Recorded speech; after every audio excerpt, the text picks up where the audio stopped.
Okay, so we're back in action with the San Diego Regional Chamber of Commerce webinar series, where we have an ongoing monthly that's goals are to help small business, medium-sized business, large business with digital marketing. The topic of today is focused all on the economics of social media and why you should care and why you should be engaged. And really, there's a lot of stuff in this one. As usual, my name's Doug. Nothing as formal as Douglas Younger III. I'm definitely self-deprecating at times. My request is that everybody, if you're not speaking, mute yourself throughout the session. Definitely use the chat to ask questions. I will check it frequently. This is going to be another fun action romp like we had last time. All right. Oh, here we go. Okay, so I'm the founder and CEO of 3 Steps Forward. It's a technology savvy marketing company. We help startups, entrepreneurs succeed with marketing. And in a lot of cases, we're leveraging a lot of the lessons learned of myself and a lot of my staff with over 20 years of marketing experience internationally, 40 countries, 1 million miles traveled. Now I got toddler babies, as you can see. That's my oldest son with me at the Gulls game. But I do miss my travel. But yeah, we work in a variety of industries: SaaS, AI, VR, exoskeletons, medical devices, entertainment, apparel. Like, we're into all kinds of things. I will be back in San Diego this Friday, and I'm going to talk a little bit about that. I hope to see you guys out there. Just a few things about 3 Steps Forward. If you're unaware or uninitiated, or this is your first session here, we're minority business enterprise. We're also small business enterprise certified in the state of California. I just was talking to Fred. We hit our $1 million in gross sales coming out of COVID in 24 months. We have over 40 different startups that we work with. So we see a lot of different interesting things. So make no mistake, we're proud to be a member of the San Diego Regional Chamber. Our offices in San Diego are downtown at B Streets. We work. Now, some of you, I know I've seen some of you, you've been on my social media. You would have seen I was one of the lead judges of a pitch competition for startups, small business entrepreneurs called Capitalize. And you can see me there on the center court. We gave iRate, which is really like a customer relationship engagement platform, a $10,000 check and 6 months of free marketing services. I am really excited about being able to bring economic opportunity advancement to smaller business. I really want to do this in San Diego. I would love to, we're going to try and do it with the Gulls, what we call a Business Alliance Pitch Challenge. And you'll be hearing more about this in the future. Speaking of the Gulls, we're official members of the Gulls. The veterans, a big shout out to any of the veterans in this session. Over 2.4 million businesses out there in San Diego. There's 250,000 veterans, and in LA, there's quite a few too. So if you know any of your friends that are veteran-owned business members, give them a pat on the back. They gave service to us, and I go down there and I try to acknowledge as many veterans as I can, and I'm going to continue doing that. Big thank you to Monica, who's in the chat. All of you should say, like, hey, the reason that we're able to get together and get this great platform out there, Monica really helps us on support and getting everything going. We are definitely going to do another session in May on managing your career online. So definitely check that out. And we have replay on all of these things, either at 3stepsforward.com or at the Regional Chamber YouTube page, and Monica helps manage that. I know that we heard that at the start of this call, there's another podcast member here. You gotta love podcasts and learning from other people. So Friday, I will be filming live at the San Diego Regional B Street a new episode of Twist of Fate. So a lot of you don't know, I have a Twist of Fate small business podcast. You can check it out on the URLs here. Lots of tips and tricks, learning from other business members that join, and they're going through a lot of the same situations that you may be experiencing. So definitely check it out. Okay, now to get everybody warmed up with this great session, obviously, you guys that have been around always know I always start with some favorite list of something. We're going to crowdsource favorite movies today. So, my top 5 favorite movies: The Matrix with 466 million in box office value. It's the first one. I'm not talking about that fourth one. Oof, not so good. Inception, which is almost $1 billion franchise from Christopher Nolan. Predator with 2 of our United States governors at 98 million, Blade Runner, and Dark Knight. There's some themes here. I'm a sci-fi fan, so that should not surprise you. Please sound off in the chat. Get off the bench and in the game. What's your favorite movie? And yes, I acknowledge that I should probably have a female action hero film up here, right? Like Power to the Ladies there. Like we should really get there. Oh, look at that. Gone with the Wind.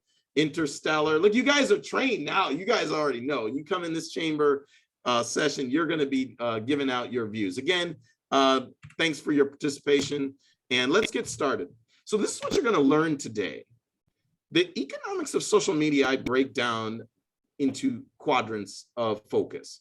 There's the general concept of social media, that it's not a product, the value that it can deliver for a small business, the economic equation, channels, technology, budget considerations, which I'm pretty sure you guys will have a lot of commentary about. There's organic, micro, macro content, search algorithms, monitoring of social media, and as always, I will have interactive examples where you guys learn from each other and interactive polling. So I'm really looking forward to this. Again, on participation, look, don't text, don't chat with other people. This is your time. You're only hurting yourself as a business owner. Next session, we'll be talking about favorite TV shows, which I'm already cheating and telling you mine. Make sure you get ready for that one next time. Okay, now let's get started. So the concept of social media, let me comment a little bit about this. Social media is the merging of communities, networks, using technology. Okay, this is not a product, it's not a widget. It's this ethereal, kind of like the Force thing that's very strange and misunderstood. One comment I can say is 50% of the entire world is using Facebook on their phone. And by the end of this session, you will understand that as a small business owner, you need to steer into the storm. Social media can be free. There's certain forms of it. Some forms of it are paid. You have a lot to gain to consider social media in your go-to-market plans or your business plans, and we're going to get into that. Now, let's talk a little bit about the value of social media to small business. Small Biz Genius did a really interesting study where they found over 14 industries, many industries that a lot of you on this call represent. 50% of their revenue originated from social media. In fact, there's a lot of influencing happening on social media. Also, 75% of business-to-business buyers polled and responded that it originated in social media. 84% of C-level executives are influenced by social media, and 48% of companies use social media to expand reach. I think you can clearly see, I mean, you could say, well, Doug, is that a statistically significant group of people? The answer is yes, and I will show you how big social media is. But one comment that I also want to say, social media is good for business. It also is a huge change agent. And what you can see from even these pictures, I'm not going to get into the politics of it, but some of the largest events in modern history actually occur on social media, where you're talking about the revolution in Egypt. I don't know if some of you back in 2014 saw the ice bucket yourself trend, which was one of the largest trends that were on social media, where everybody took ice buckets and they turned it over themselves. We all saw the whole Occupy Wall Street, Hope and Change from Obama came from social media, even misinformation on social media and the results of the Capitol riots. And what you can see now, which is a really powerful manifestation of social media, is that even with the incident in Ukraine, they're winning the information war on social media, President Zelensky. So it's really interesting how social media is a driving force, not just for business, but for change. And it can be good, it can be bad. It's kind of like really all over the place, but we're going to steer into the storm. So let's talk about that.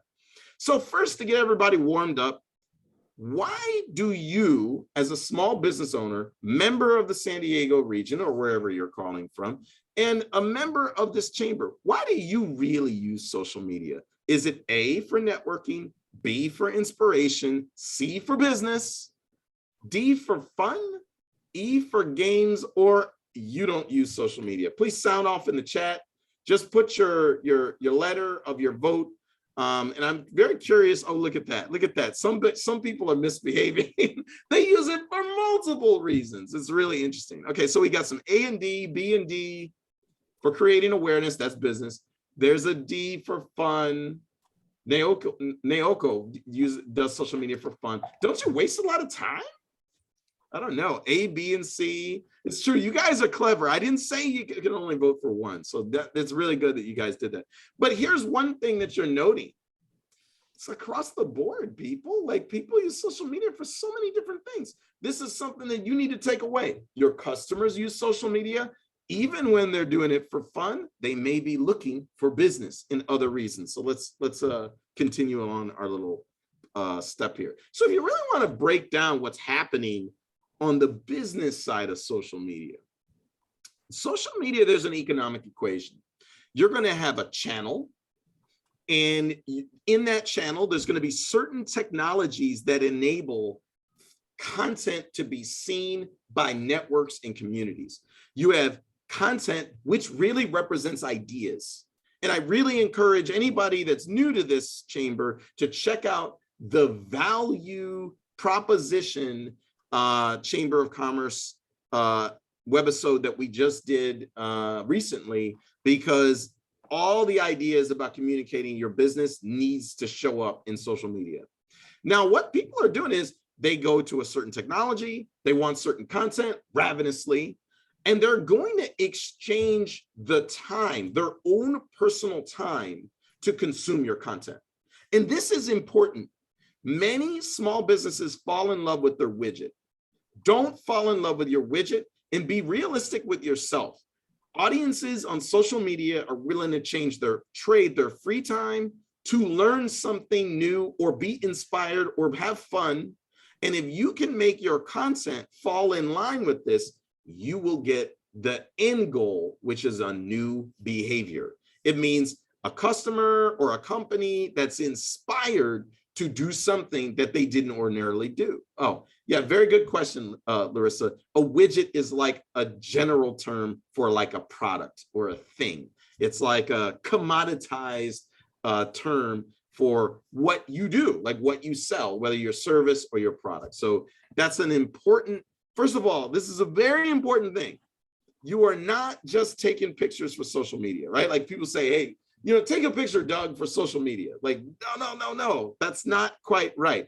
You actually want to create content that people want to consume, and then hopefully they learn something about your value proposition if they're in the right audience member. So we're going to get into this. First of all, let's talk channels, okay? And I get this all the time. People are going to say, hey, I started a business. I don't know what channel to start with. First of all, the almighty king is Facebook. Now I get it. Oh, or Meta, right? This is kind of a strange name. But listen, 2.9 billion active users monthly are on Facebook. The company is valued at $100 billion.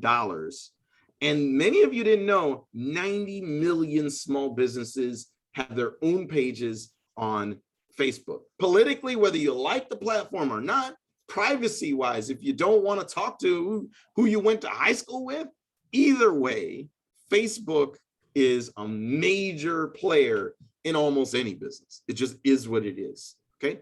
Now, there's other platforms there's a lot of platforms, but I'm only focusing on these four, but I'm going to talk about this, but there's others.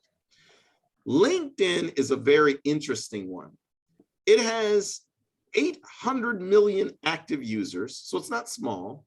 The value of the company is about a quarter of Facebook, and 10 million small businesses leaders are on LinkedIn. So this is something you should consider. Maybe it's not a ton of businesses, but a lot of the people in charge, like you, are using LinkedIn in an interesting way. Now, for Instagram, I also think that, it's another 800 million active users, okay? That's not including, keep in mind, Instagram was bought by Facebook for $1 billion.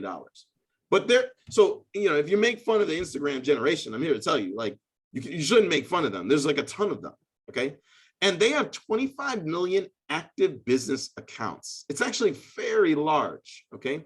Lastly is Twitter. Now, some would say Twitter is dead, So 206 million active users for a company valued at 37 billion.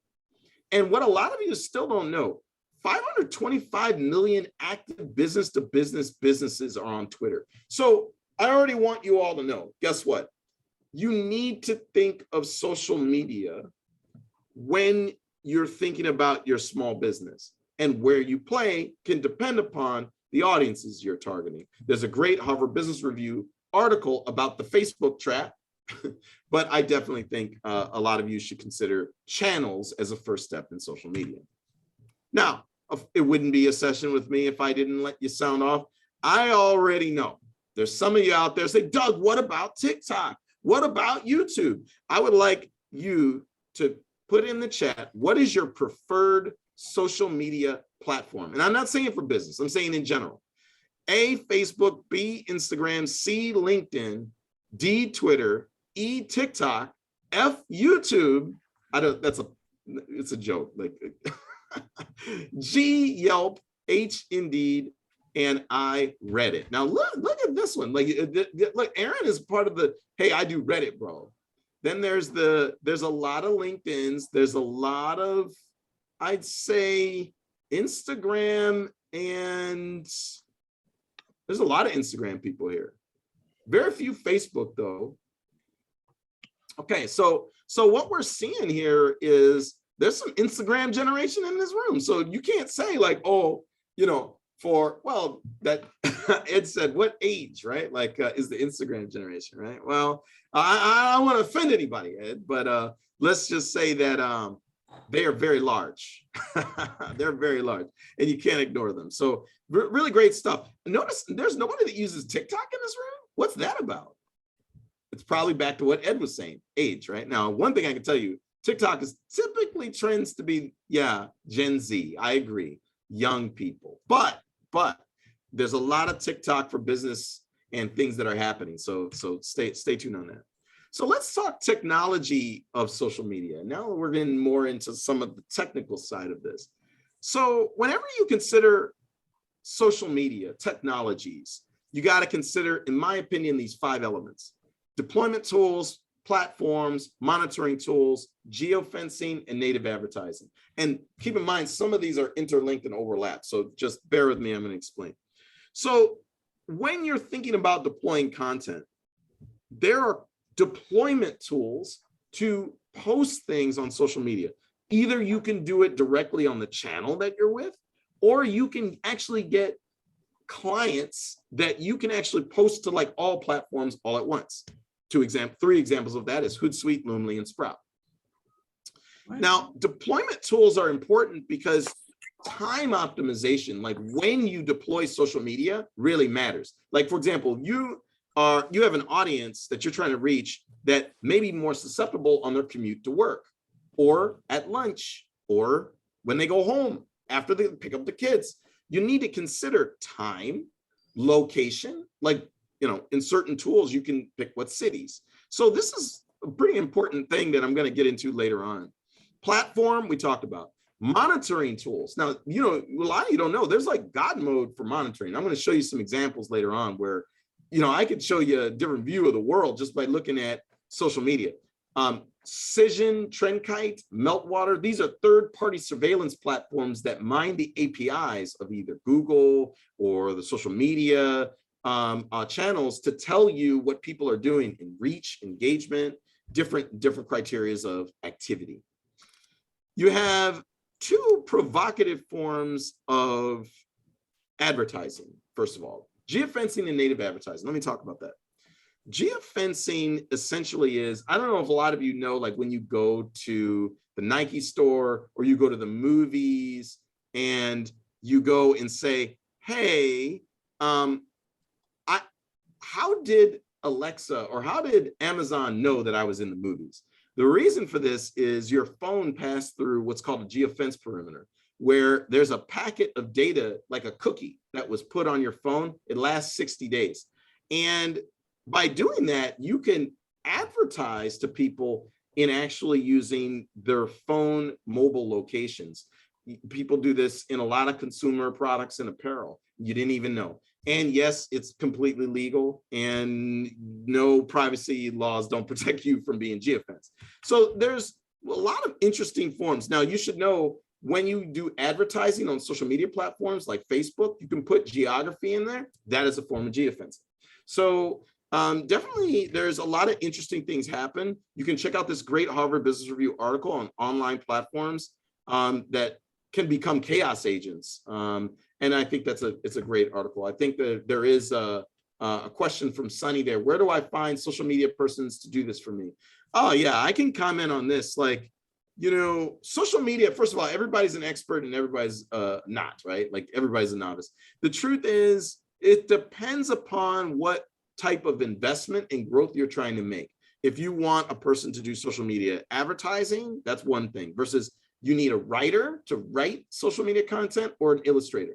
You can go with a content house, like a agency, like my company does social media calendars for lots of companies. You can go with individuals like contractors. A lot of these people you'll find in the chamber. And there's even services that are like subscription based that you can get them to create social content for you. So there's lots of options out there. Yeah. Now, budgetary considerations for social media, I just alluded to, like, well, how much do you want to spend? This is a table that I put together of some social media technologies that you may run into. And like, I'm going to go through each one and we can just talk about, you know, how much money you can invest in that. So for example, Hootsuite, let's say if you wanted a deployment tool, either Hootsuite, Loomly, or Sprout, each of them have free licenses you can try. So that's one interesting point. But then there's different budgetary impacts. What you'll see is they typically charge you by the number of user licenses. That means the people that are going to use your social media, like you plus your coworker, and then maybe somebody else you hire. They also charge you based off of the amount of accounts that you manage. And, you know, these tools have lots of interesting ways to get a lot of social media out quickly. Now, Meltwater, which I'm going to talk about and show you the results of, is a third-party surveillance tool. It is not cheap. It's expensive, but it can show you things like social reach, social volume, what your audiences may type in for keyword search terms to find you.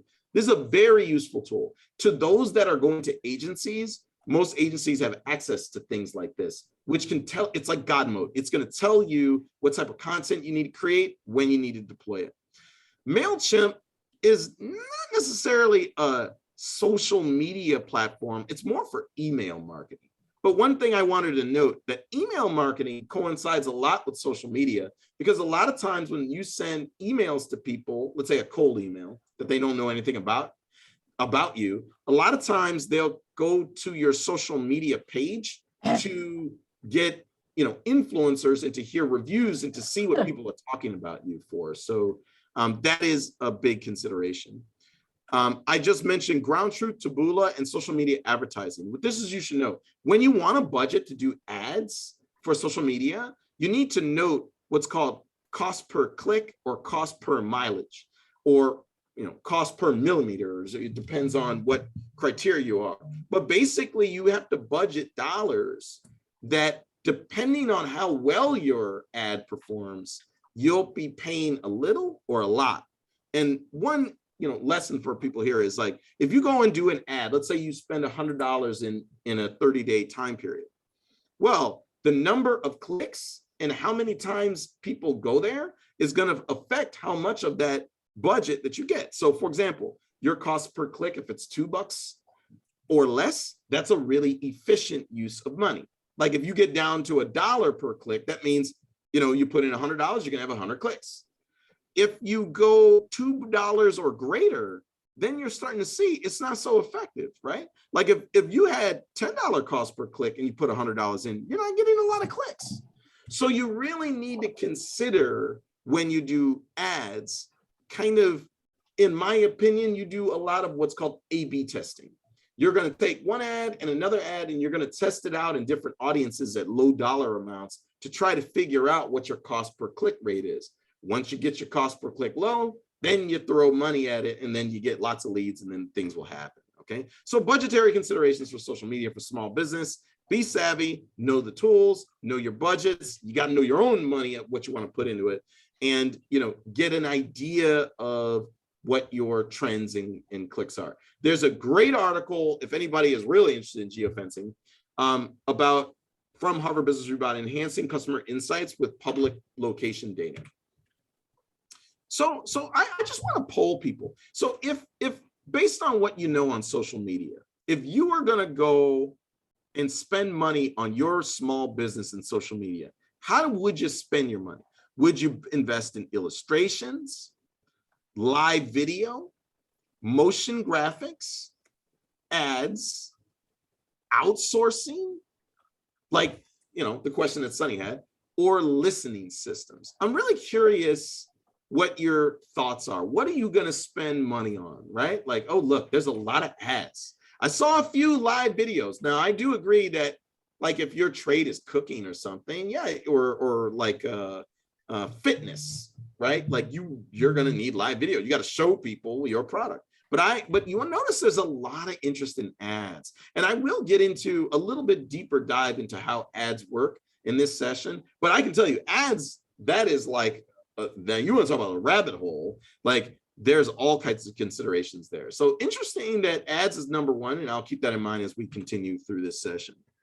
Now, to those of you who are thinking content, like, okay, I'm going to go on social media, but what do I talk about? Now, you should know there, and this may seem basic to you, but there's interesting trends here. Social media comes in typically three forms: text posts of just text, illustrations, and video. And, a lot of you could say, well, typically social media posts do better when there's kind of like good copy that's written clearly, succinctly, like for online use. There's a good picture or illustration that's catchy.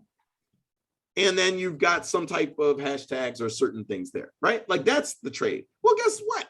Who'd have thought that the #1 Twitter post last year was Joe Biden with, like, I don't think any of us thought that Joe Biden would be great on social media, but he has the #1 Twitter post, which he started the year with, "It's a new day in America." Not saying, again, I'm not touching politics, just saying a text post from a key individual brought about 4 million likes on Twitter. Kind of interesting. Also, another comment for the Instagram lovers out there. The #1 Instagram post was from a model here in the illustration, just of she's having a baby. And she got 32 million likes. So it's kind of interesting, right? Like, I mean, not all of us are made equal, right? Like, wow, like, just by posting something that we all normally do, they get a big impact. Now, I don't know if this is a statement of our society, but a lot of you didn't know the #1 YouTube post of all time is Pink Fong's Baby Shark song. I don't know, if you've got kids, you definitely have heard Baby Shark your fair share of the time. But the truth is, 10 billion views on YouTube for Baby Sharks. It's kind of wild, right? So something that you need to think about when you consider social media is, with your business's relative strengths, budgets, what content you have. Like you could probably collect a content inventory. Do you have lots of photos? Are you a good writer? Do you have lots of video? These are considerations you should make when considering your organic social media content. By organic, I mean non-paid, free. And I think it's an interesting article I have here about the era of anti-social social media. Like a lot of people are turned off by social media, and they want to turn it off and go offline. This is common. Also, there's a lot of negative reactions to people based on whatever your political views are, what your interests are. Like, You can post something about your personal life that suddenly becomes in public domain and professional, and you didn't intend it to be that way. So you definitely have to be cautious with social media and all that comes with that. Now let's talk about micro content. Now there's terms for any content. There's micro and macro. Micro content, think of as low investment, low quality. Well, I shouldn't say low quality. It's decent quality. But it's basically 67% of all the content you'll put out there. It needs to be about sustainable, like it's easy for you to do. It's like, okay, I like the Super Bowl, so we're going to do a Super Bowl post. Every holiday, our business, we're going to do a holiday post. Now, you say, well, Doug, what? That doesn't advance the ball in the business. No, but remember, your audiences are ravenous. They want content. And what you can see here, here's a study from Hootsuite. Remember, that's the deployment tool I talked about. Across social media platforms, look at this. In a month, the average person is looking at YouTube 23.7 hours in the whole month, 19.6 hours on Facebook, you know, or we talked about the Instagram people, right? Like they're spending 11.2 hours on there. So what you got to bear in mind is a lot of people are trading their time, their free time, whether that's good or bad is another statement, but you know, for content on social media. And you don't want to leave your customers hanging, right? If they really like you, they're going to check out what you're doing. So you really want to get ahead of it. My comment on micro content, try to sit down, and if you're going to write content yourself, write it in batches. Do like 30 days of content. Get ahead. Don't do it every day. It'll stress you out. If you're going to pay somebody to do it, pay for organic social contents that last 30, 45, 60 days. It's not real-time interactive, like if you go to a game and then now you're doing a real-time post, but it means you're not stressed out on the pace of delivering content in this episodic, frequent way. I also would encourage you, post-pandemic, there's a lot of interesting trends happening in social media, and there's a great Harvard Business Review article about that here.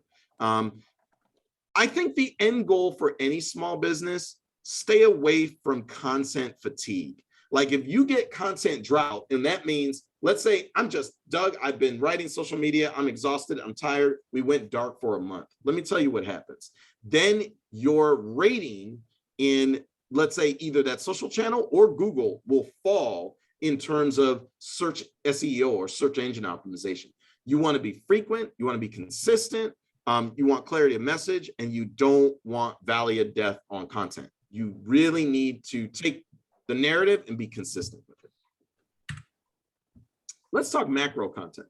So macro content, this is where you throw high investment money. We're talking now about like the promotional video, or, you know, like this webinar is a form of a word of mouth like activity. This is a live stream of things that are out there, and you really want to put money and effort because you'll get attendance and you get people interested. And you can even see, again, on this meltwater study, some interesting trends here. Social media consumption post-pandemic, it's even between the sexes. There's not really a major statistical difference between men and women. You will also see a very high percent of these users are age 13 and older, which means young people, old people. There's a lot of people doing this now. And the real thing that you need to know, the year-over-year trend, it's growing about 10% of new users per year. It's actually correlated with phone usage. I really can't emphasize enough that many of you really need to think about social media for this reason alone. If you want a growth business, you got to grow where the trend is, and that's going to be social media. Now, I meant a reference earlier about when you make social media content, it needs to be able to be found by the audiences you want. So there's a whole system that they set up. Now you're used to it. You're probably sick of it. It's basically hashtagging. So, you know, a lot of people think hashtagging is cute, it's trendy, you know, hashtag this, hashtag that. I think it's kind of, you know, annoying when it's just tons of hashtags. But the real reason you do it, a lot of the platforms actually push content to feeds to different users based on who you tagged and who you hashtag. And There's hashtagging is a way that you generically say, okay, here's a subject topic that lots of people like. I'm going to put the pound symbol, and then I put that concept there. Tagging means you're directly tagging a person. Like I'm saying, hey, to Steve Ephraim, hey, I'm going to tag you because I'm talking to you, or there's something I want you to see. These are tools to make your social media posts easily referenced, categorized, easily referenced, and searchable. But there's another one that a lot of you don't know called Urchin Tracking Module, which you're going to say, oh my God, Doug, it's so technical. UTMs is something that it's an embedded code in any URL. You can put it on your website. You can put it in, like in an email that you want somebody to click something. You definitely can put it in a social media post. Let me tell you what it does. You can use a platform like Bitly that'll actually embed a UTM code on it. It's a way that you can tell how many people actually click that link. Now, a lot of the social channels include tools to add UTMs in there and reporting information on there. But my comment is, if you want to get leads and you want to know how many people clicked your discount promo or your ad, or how many people did that, you actually include a UTM URL there. We have a question from Shara. Does hashtagging someone or an organization with a lot of followers help your views? The answer is it depends. Okay. One, if you hashtag an organization or followers, here's the thing you should think of. All that means when you hashtag them is that it is possible that your content can show up in their feed. It's not a direct way that you're saying to them, I want you to see this content. More specifically, I'd say if you tag an organization or tag a follower, which means you put the symbol @ and whatever their name is, that is a way that's directly going to lead to you getting pickup, because if they have a lot of followers, it means a lot of their followers, one, it means the organization's going to see your post, but then that means by their organization seeing it, then they may like your content, and then it shows up in the feed of all of their people. So yes, I do agree one thing. If you have partners, if you have suppliers, if your customers shop at an analogous business of yours, yes, you want to do hashtags that are related to that business. And yes, you want to tag them so that you get pickup. That's a very good question from Cheryl. Okay. There is a good article here about 10 truths about marketing after the pandemic. The reason I keep hitting on this point, social media usage changed after the pandemic. What people are, one thing is screen time went through the roof because we were all bored during the lockdown, right? So this is something that you have to consider, the types of content that people have, the amount of time used per post is also increased. So people study your stuff. Infographics and illustrations about your product, it just performs better post-pandemic than it did before, which is very interesting. Now, I already knew. See, I'm clever. A lot of you out there are interested in ads in social media. Now, I could tell you, I could probably do a whole session about ads. And you know what? I don't know. Send a note to Monica. If that's what you want me to do later on, I can do it. But let's just talk about good fundamentals of doing ads on social media. I don't want any of you to just throw money at things. First of all the channels have clients for social media ads. Like there's LinkedIn Campaign Manager or Facebook Business Manager, which allows you to do ads on Facebook and Instagram. There's a YouTube small business function. When you open an account, you're going to need a profile. So let me be clear. You're going to need a personal profile from the channel. So you can't just say, oh, hey, Doug, I don't use TikTok, but I want to do ads there. Guess what? You're going to be building a profile. Also, you're going to need a company page to do the ad, because you can't do ads from your personal profile. So you had to do your personal profile to get a company profile. Then you had to get your company profile to do an ad. Okay. Now, once you do that, you put your credit card in. You don't have to pay until you start an ad, by the way. And you're going to build a profile to do ads. Now, the ad managers are first going to make you choose an ad goal. And here is a good screenshot of an example of ad goals. You're going to have build your business, get more website visitors. That's a popular one. Boost a post, boost an Instagram post. I'm using Facebook user interface, but they're pretty similar on all of them. Or get more leads, okay? Now, obviously you're gonna say, Doug, we're in business, we all want leads. Let me be clear. If you want to get more leads this way, just know that the dollars needed to get leads is much higher than awareness or clicks or click through to your website. That's an important thing for you to know. Audience targeting, okay? Then if you're really smart, don't just take $100 or $1,000 and just say, let me just put it across all of the United States to see what I get. That's being everybody to nobody. You don't want to do that. You want to be very specific. So in this case, in Facebook, you can see, you can put in there, for example, the location, actually the specific, it goes down to city and even districts in cities. You can put age, you can put gender, and you can even put people with a certain education level. You can also put in there other parameters like interests or positions or titles at certain companies. And that's going to give you an estimated daily result, meaning the number of people your ad will see and the number of clicks you can get. And then you'll get a total budget of how much you can spend. What you can see in the budget there, you can dictate whether you want per day targets. Do you want it to run over 7 days? Do you want it to run over 14 days? And then you'll even get a composite of what the potential reach is. In the case there, it's 870,000 people. What you can already see, like some of you are like, whoa, Doug, this hurt my head. Yes, I agree with the comments earlier. When it comes to social ads, you probably want to get a professional to at least set it up for you and you get trained and take it over later.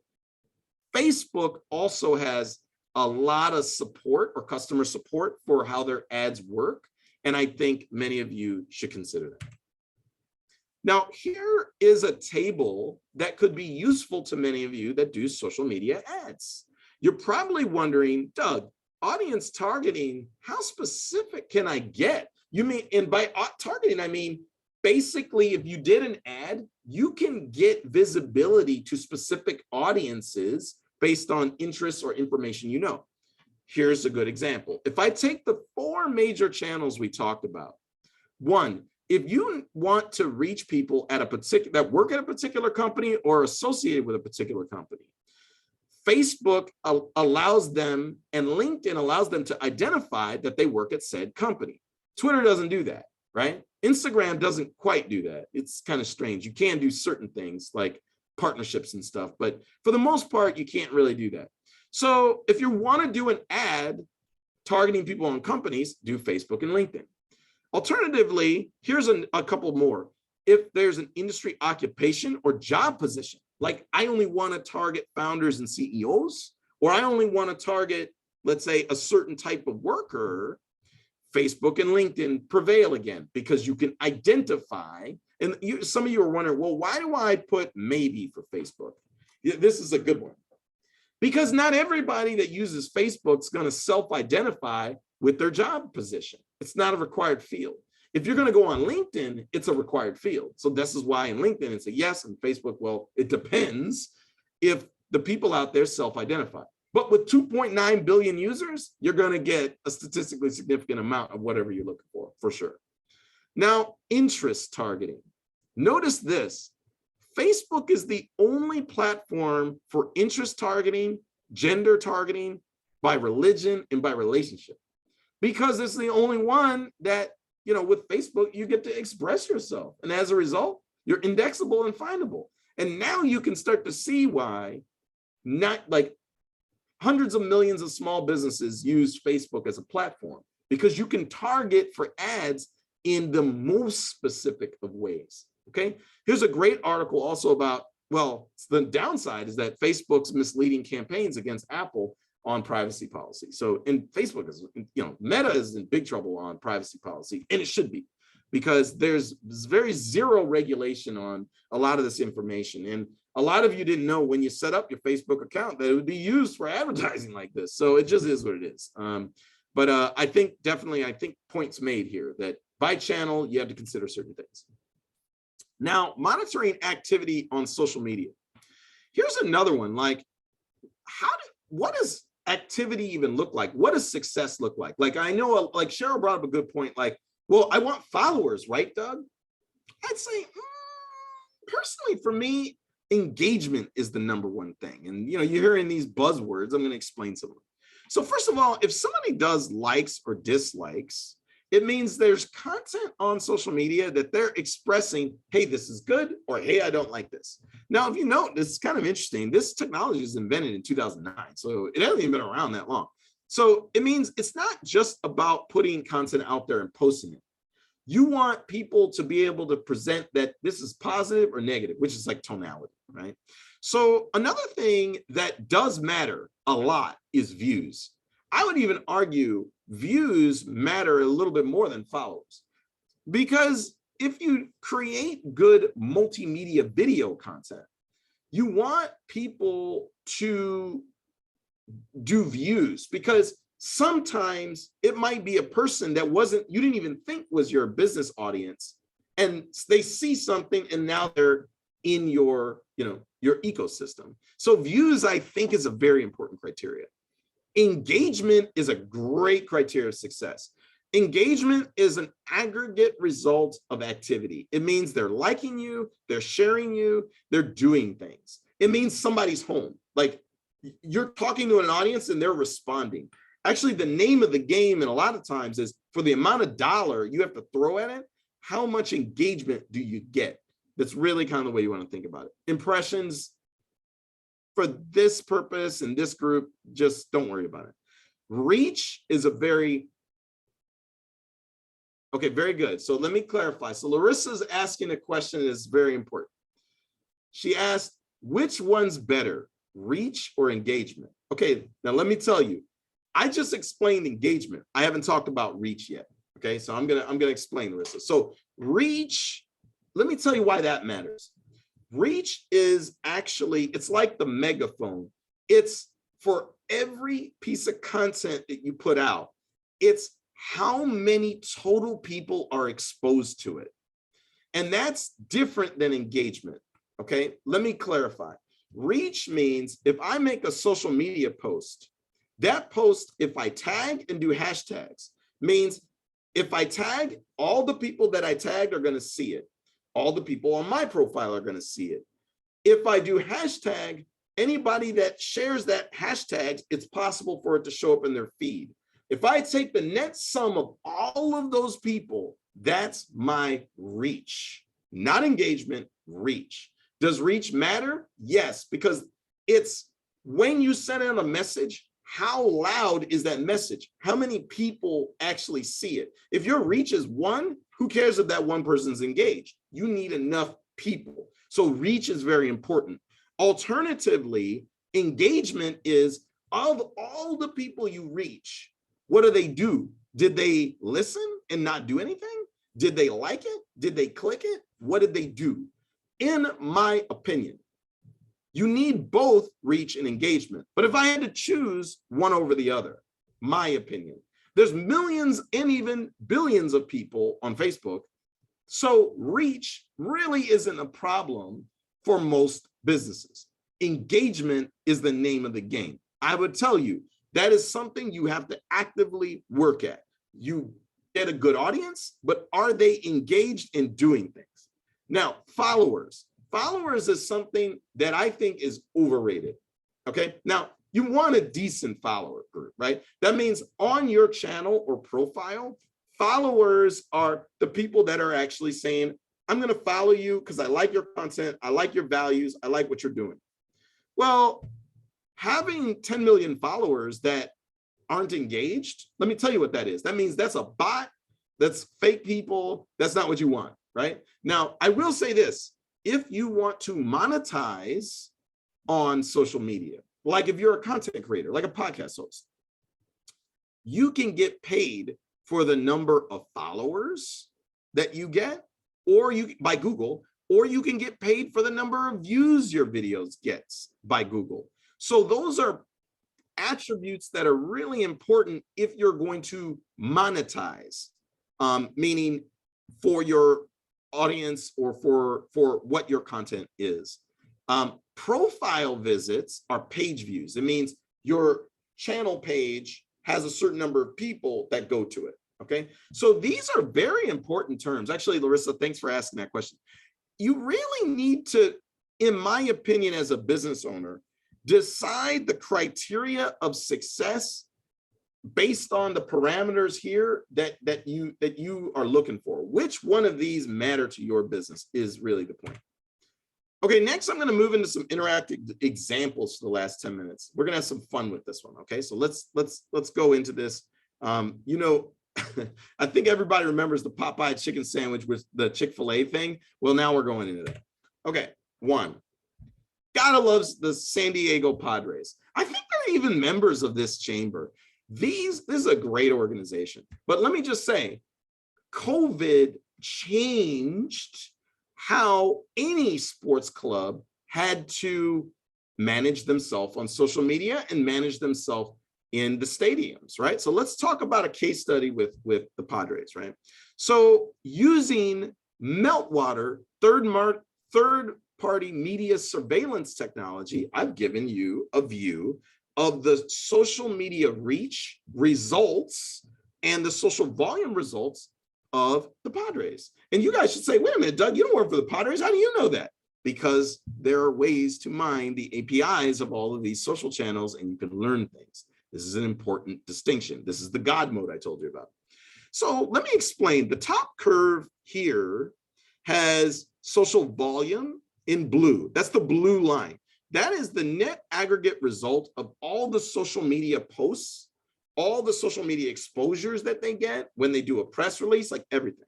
So what you can see here is they do at peak time in July, like 37,000 points in social media of things happening. It's crazy, right? Like they're everywhere. The Padres are way more popular than you thought. Also, they reach, meaning the number of people that they can reach, 291 million people in July. It's pretty impressive, right? One thing that a lot of you didn't know, how they get reach is they get amplification from news sources. So, for example, there's sports news like ESPN or Sports Center, but a lot of people didn't know, actually the number one source for the Padres in terms of reach is CNN.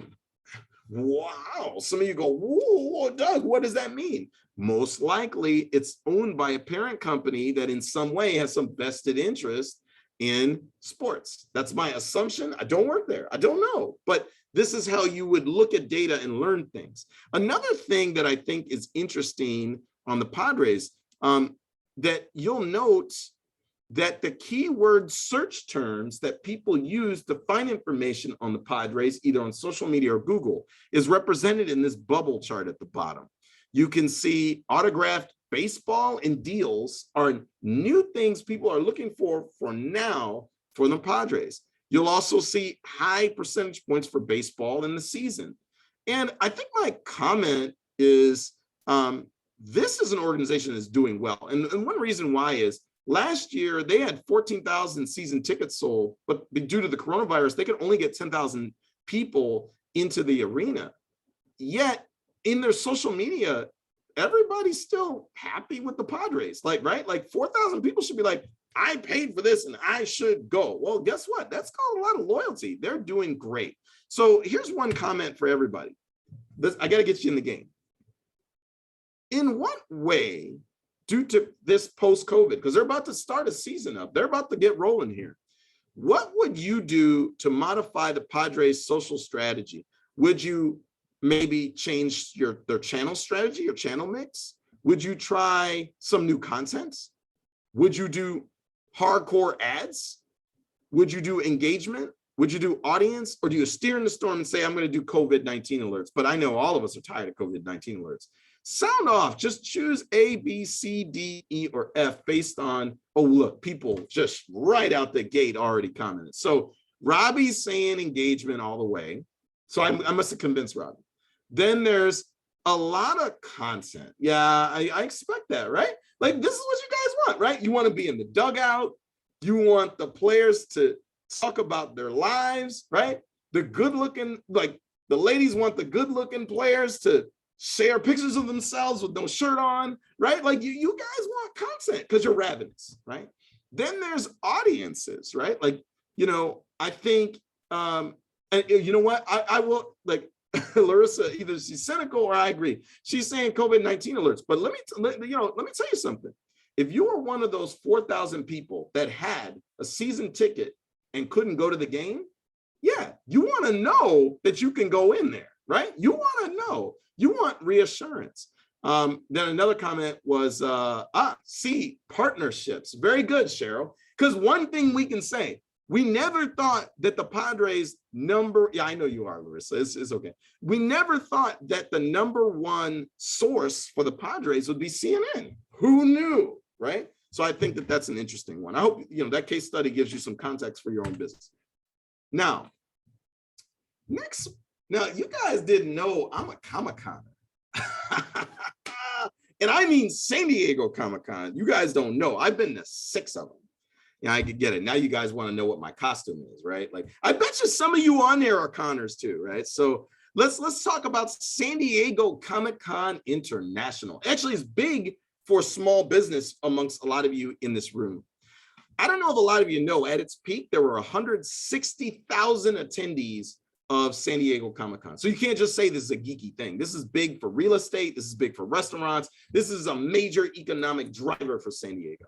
Okay, but did you know that it's shrinking every year? Maybe you didn't know that. Also, let's talk about this. San Diego Comic-Con only does 5.8 thousand in social volume. That's activity. Now, take that in context with the Padres. Remember, I told you the Padres were in the millions in social volume. But look at the number of achievement that they get. They get 30 million in social reach. So they're doing less work and getting more reach. It's kind of crazy, right? Also, news reach. Did anybody think that the ComicCon International, as the WWE, Worldwide Entertainment Wrestling, is the #1 driving force for Comic-Con? Who would have thought? Crazy, right? Like, you're gonna go, Doug, what does that mean? Well, it probably means that, you know, seeing The Rock hang out at Comic-Con and seeing a lot of the celebrities there, and there's a lot of exclusive agreements that are behind the scenes that you don't know about, right? Also, did you know the term ComicCon International? This is a heat map that you can see. There's people of Canada and Mexico of decent size go to San Diego Comic-Con. And a lot of you didn't know there's a Comic-Con now in Japan, in China, everywhere. So it's like a global thing. Wow. So, you know, and I think it's something that there's seasonality to this. Now, if you noticed, June, July, August is a huge boom month for San Diego Comic-Con. But let me show you something really interesting. Did you also note that the Padres peak in the same time period, June, July, August? Let me tell you what that means. If you're a local business in San Diego, you already know it's game time on social media, June, July, August, because there's millions of people that are flooding your streets that want your business and want your service. So notice it's like, wow, industries that you wouldn't think are related at all are completely related when it comes to social media. Okay, so if you had your choice to change strategy for Comic-Con, because we need Comic-Con to win, right, guys? Like, San Diego needs Comic-Con. If you're gonna make a change here, do you do A, B, C, D, E, or F? Same thing as last time. Would you change the channels they play on? You want new content? Like, you want Doug in his Comic-Con costume to be like pushed out there, right? Do you do ads? Look, a lot of people are talking audience all the way. Power. Notice this is very interesting. I agree. There's no right or wrong, but I agree 100% with the E's here. Power to the people. Look at all those people. Like, at the end of the day, Comic-Con is about fandom, and fandom is about people and knowing audiences. And you know, for a lot of you don't know, I mean, there's a YouTube series called Superpower Beatdown. And that gentleman there is the director. That is a super successful Google project that he actually told me that by making YouTube video, he actually got the Adam West Batmobile to chase the Tim Burton Batmobile. and Google came in and gave an exclusive movie contract, and now it's one of the top YouTube trending things that are out there. So that's the power of video, guys. Last one. I'm going to Bali High Friday night for Mai Tais, people. I'm going to Bali High. Now listen, you guys say, well, what about Bali High, Doug? Okay, opened in 1953. They achieve only 22 in social volume. So this is a small business. They don't even do a post every day.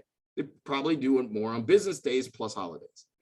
They achieve 72,000 in social reach despite only 22 posts. Highly efficient. And what's interesting is, for some reason, you guys should say, hey, Doug, it's not quite seasonal in the same way the other one is, but something happened back in October, November, December.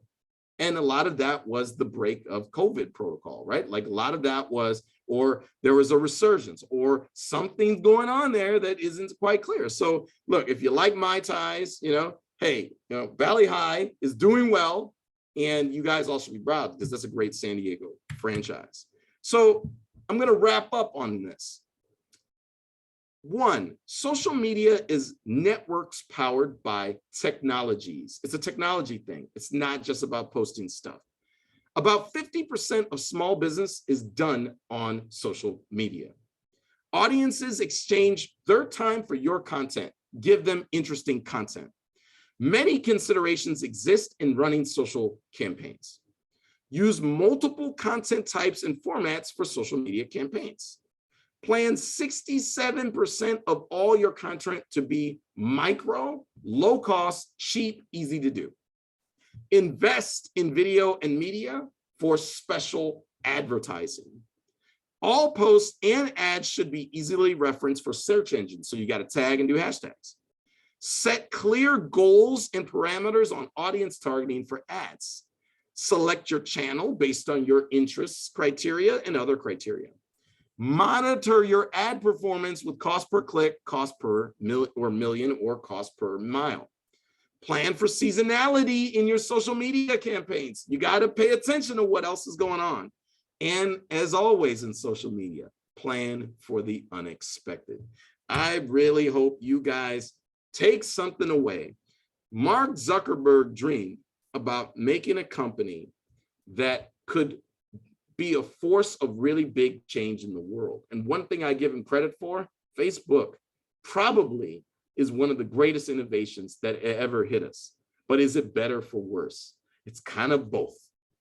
It can be good for business, could be bad for business, and that's just the way, social media is. It is true digital karma. It can be good or bad. Use it to your advantage is my comment to this chamber. I love you guys. I'll stick around for another 10 to 15 minutes for questions. I hope this was informative.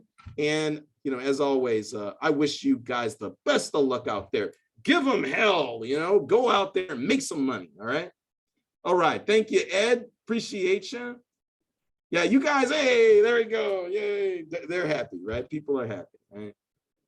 Absolutely, Ed. This will be on the Chamber YouTube channel, definitely. All our things we stream on there, okay? Monica, my friend. You did a fantastic job. Thank you very much. Appreciate you, Ed. Appreciate you. I see you there, Trisha, Camille. Look, some of you are always here in this channel. Is it like happy hour once a month? You get to hang out with Doug? That, or you're just, I don't know, you're interested to see where I'm going to go. Does anybody, here's one comment. Does anybody, managing your career online is, I lecture at Cal State, and that lecture was really popular. It was crazy. It was really, people were really into that one. So that's my proposal for the next chamber topic. Let's see, do you have some advice to improve the reach without ads? Very good.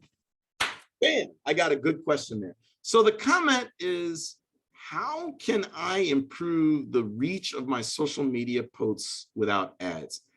I have a strong recommendation for you. First of all, you need to make a list of any partners, suppliers, or businesses that are associated with your service or your product. Make that list. Then you need to go online and look at all of them and look at the size of their followers. Once you pick out the big ones, you want to start tagging them in your social posts, and you want to start using their hashtags in your post. And by doing that, you're going to show up in the feeds of a lot of those businesses, and you'll organically create more reach.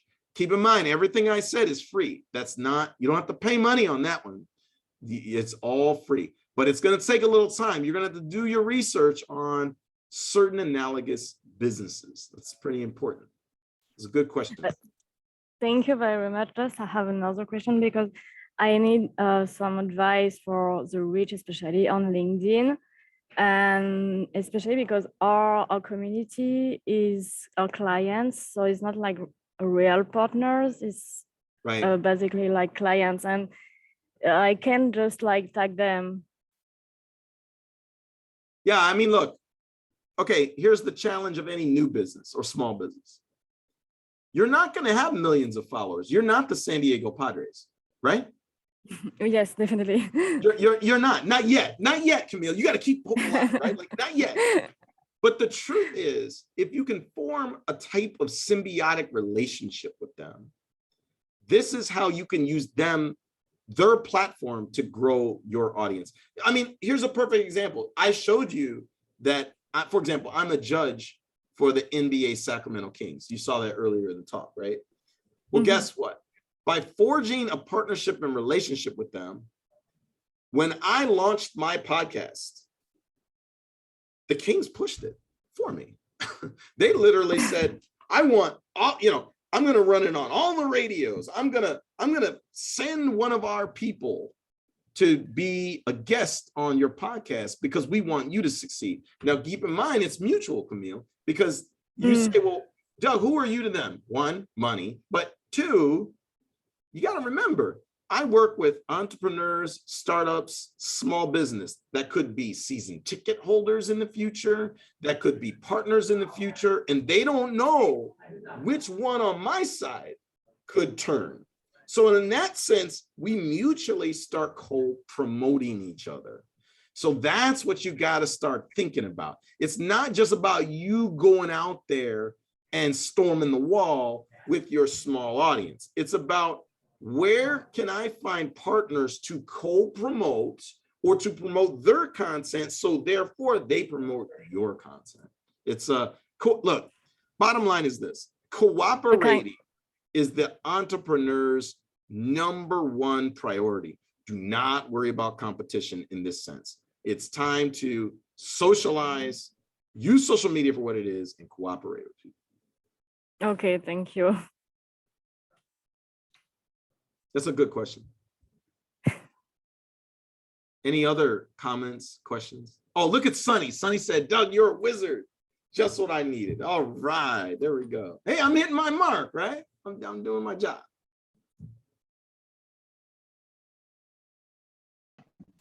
Thank you, Doug, as always. Appreciate it.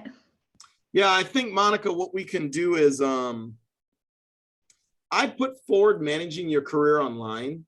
I think from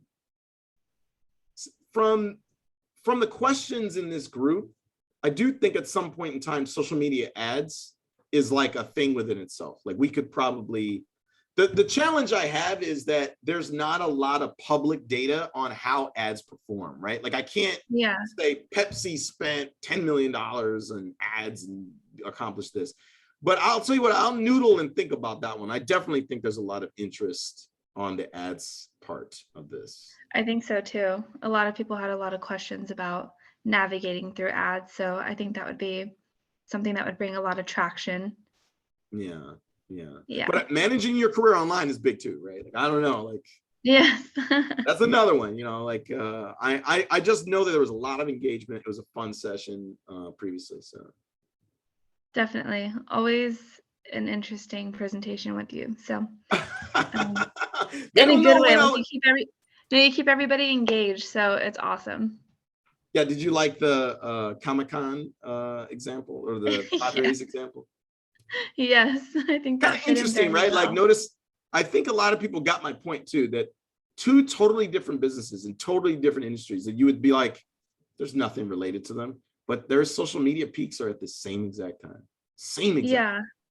And you I'm should just know wondering, that like, a lot of the people here, if they're in San Diego, that's the time you want to get your social media ball game going, right? Like you got to get your A game going around that time, because look, 160,000 people that, you know, travel there, like guess what? That's an opportunity, right? yeah, summertime, definitely.